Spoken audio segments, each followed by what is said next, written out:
please subscribe and don't forget to press the bell icon to get notified whenever we upload a new video.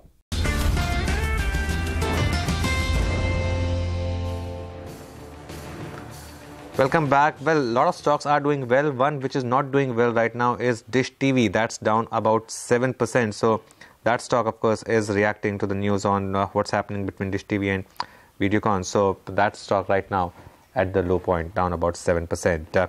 But IndusInd Bank has announced a mixed set of numbers for the third quarter. While profit met estimates, net interest income was a bit of a miss. Ritu Singh caught up with Romesh Sobti, MD and CEO of IndusInd Bank. Gross NPA went up by 8 basis points, but slippages actually fell. So you see the gross slippages, they fell from 1.7% to 1.3%. So the book actually improved. And the credit cost also fell from 18 basis points to 15 basis points. So there was no chunky account. It was spread out a little bit on the consumer finance side, vehicle finance side, something on business banking, SME side, but all small values. But the one thing that you're still awaiting is RBI's report on any divergence that could come in. Do you think that could perhaps take a toll in the next quarter as far as your credit cost and NPAs are concerned? See, our credit cost target for this year was 60 basis points. And the 9 months, the 3 quarters results take us at 58 basis points annualized. So we are well on target in that respect. If there is a divergence which comes out, we have not received even the preliminary report from RBI yet. That will be in addition to this credit cost that we have predicted. In addition to the 60 basis points? Yes, absolutely. So, but would you have a sense of how much hit you would have to take? Because, you do have a sense of, from the market, what are the companies where divergence has been noted by RBI? Do you have some of those accounts? No. I mean, if it is NPA with other accounts, other banks, we will not have a situation that is standard with us. Sir, you also said you have exposure to 8 out of the 40 NCLT accounts that have been referred to the IBC because of the RBI's list. In that respect, have provisionings been taken completely, or do you think you'll have to take some more over the next 2 quarters, especially from the second list? So, out of the 40-odd accounts, we had 8 accounts, of which 6 were already NPA with us, so there were no provisions needed. And for the other 2, we made provisions in quarter 1 and quarter 2. Okay. So no provisions were made this quarter. What is the total provisions you've made for all the NCLT accounts? The additional provisions that we had to make was about 30 or 35 crores. Okay. Sir, are you seeing resolution happen in some of the cases, at least that you have an exposure to, or are bids too depressed? Is there haircuts too high, as some reports are suggesting? Well, see, in the big ones which are being mostly talked about in the media, we don't have exposures. Okay. So we don't know. But from what we hear in the market, we are seeing heading towards resolutions, especially the steel ones. So something should happen before the end of the 4th quarter. But sir, how hopeful are you? Because some of the smaller companies, especially now that the promoters are ineligible to bid because they've been NPAs, how hopeful are you that bids will actually come in? Because that's the fear some of the bankers have, that for these small companies there are no takers. Well, so then if there are no bids, they go through the normal process of insolvency, which is what would happen in any case. Okay. This was an additional route given to try to resurrect these companies. If it doesn't happen, then they go belly up in any case. So, talking about your credit growth also now, why the industry has remained depressed, your credit growth numbers have been fairly healthy. Where does that come from? And you said you're seeing some improvement. Across what sectors is that improvement coming from? Well, we are seeing very good growth now coming back into the vehicle finance sector. That was languishing at 16%. Disbursements this quarter on vehicle finance grew by 34%. Commercial vehicles 39%. And the book is now started growing in the 20s. That's a big boost to our overall credit this thing. Our non-vehicle finance is growing in the 40s. Okay. That's one. As far as the corporate side is concerned, we've said for the last 2 quarters that we are seeing good demand pull on the working capital side. And term lending, which is a proxy for capex, is also sort of growing. We've seen it this quarter, we saw it last quarter as well. Areas specifically, well, I think power transmission is an area where we have put in. In power generation also we've done it with very good sponsors on, say, renewable power, etc. So those are a couple of areas that I can easily identify. What about the microfinance segment, sir? You've made an acquisition now, which is still in process. We'll come to that later. But what is the outlook there? How big is your book now? Our own book is 3,000 crores. And of course, there was the announcement of the merger. And that's going through the process of regulatory approvals. We already have approval from the CCI. Yeah. The next phase would be approval from the RBI, then SEBI, and then NCLT. And as we said earlier also, we expect this process to take till the middle of calendar year 2018. Okay. But what are the immediate benefits that will accrue once you close this merger by June that you're saying with Bharat Financial? The benefits are very robust. On the day the merger actually happens and the book gets transferred to IndusInd Bank, our cost of funds on that portfolio falls by around at least 3.5%. So that's a straight away, it's a no-brainer sort of a situation. Then capital gets released because the risk weightages in the hands of the bank are lower than are required for a microfinance. And then you have 14,000 crores of priority sector advances coming into your book on day one. These are straight what I call non-presumptive synergies. Then there are other synergies, which I call presumptive synergies, which is that none of them have savings bank accounts. And we've done pilots already with Bharat Finance. And we find that that woman borrower in the rural areas has the capacity to save up to 3,000 or 4,000 rupees every year. Doesn't have an account. So we put in savings bank accounts, we give them recurring deposits, these things, etc. So those are, a savings bank base across this whole portfolio, they have 7 million clients. Okay. So imagine what they can do to a low-cost saving base. Okay, so that's a very positive note coming in. Increase in deposits. That's what every bank hunts for because that's low-cost money and no chunky NPAs. The only caution is that RBI has completed its audit and not yet given the report. So there will be that bit of caution which investors will have in their minds. With that, let's focus on another stock which has been in the news, and that's Cochin Shipyard.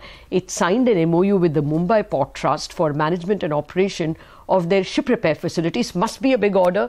The move could serve the increasing ship repair demands in the entire Mumbai area. Significant because margins for ship repair are believed to be in the region of 30 to 33%, and that's almost 3 times the margin you get in building a ship, which is more like 11 to 12%, we understand.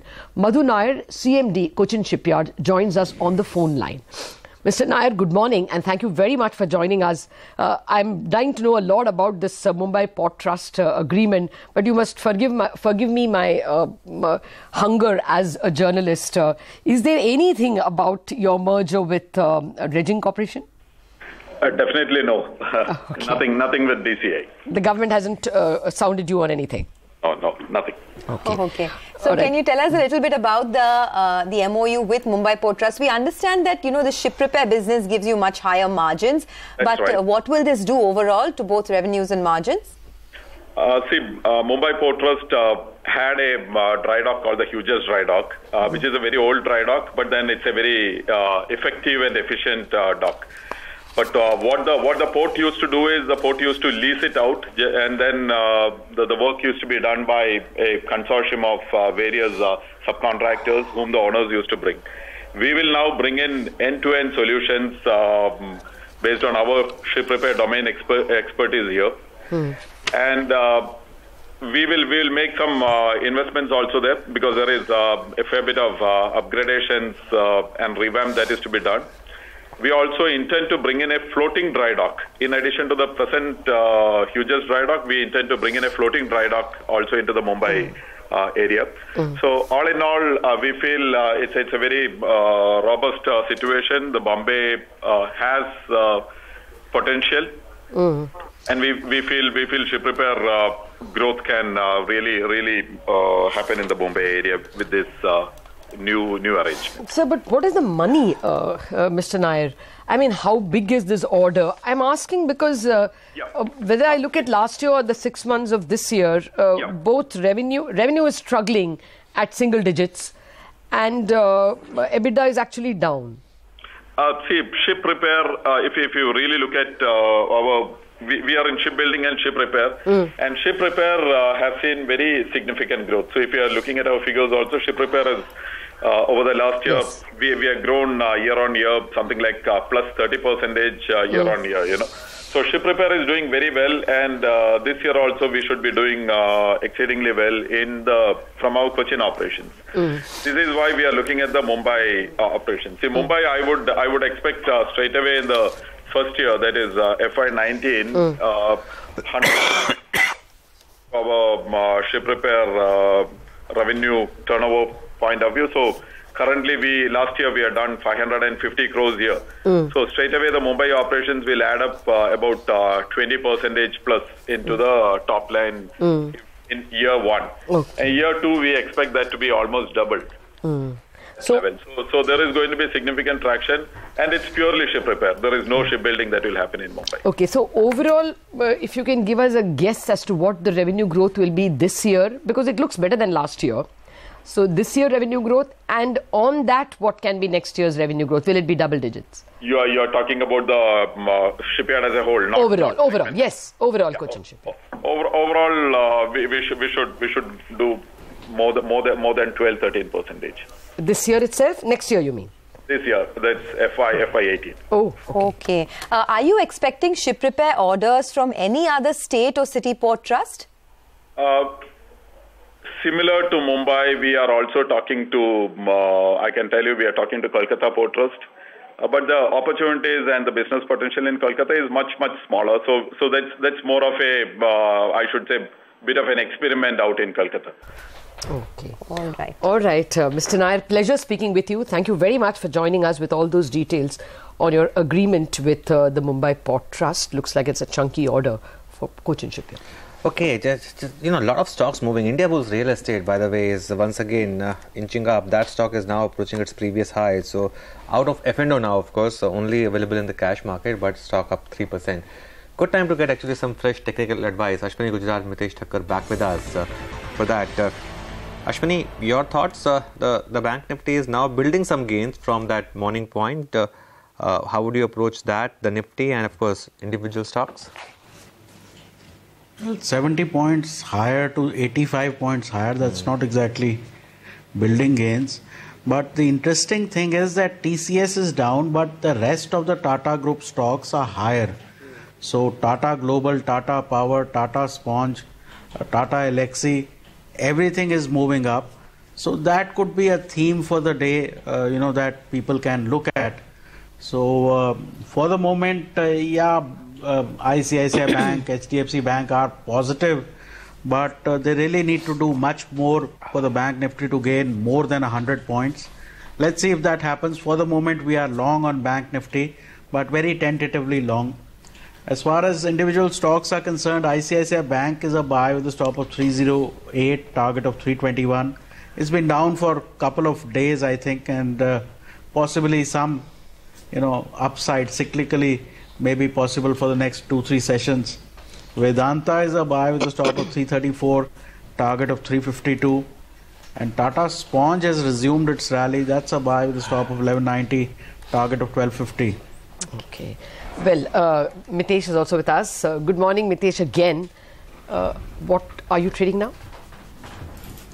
See, Torrent Power, I think, we have been liking the pattern here, and today I think the momentum is coming in. Slightly moved up. Try to buy it around the 300, 299 mark with a stop at 292 for a first target of 315, though I suspect 325 is also very likely.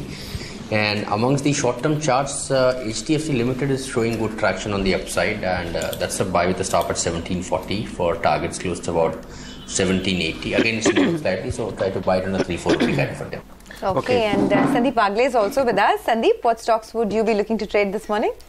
Good morning, Sonia. I would go with a buy in a Sun TV, stop loss of 1055, target of 1096, and a buy in a Torrent Power, stop loss 294, target 309. Okay, it's something definitely up in Tata Group stocks. The latest to join the bandwagon now is Voltas. Just pull out the intraday chart of that stock. It's now up trading at the high point of the day. So, Ashwini, thoughts here on Voltas? See, again, I think there is some reorganization that the market is trying to price in.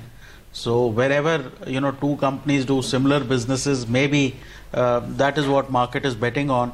Voltas has gone through a correction of, you know, from 680 to 630. Today is the first day from the 50-day moving average. I would think this time it could cross 680 and maybe move towards 720, 725. Okay, well, there are some sets of metal and power stocks which have been doing well for a very long time. Is there any play in Godavari Power and JSPL still left for today, Ashwini?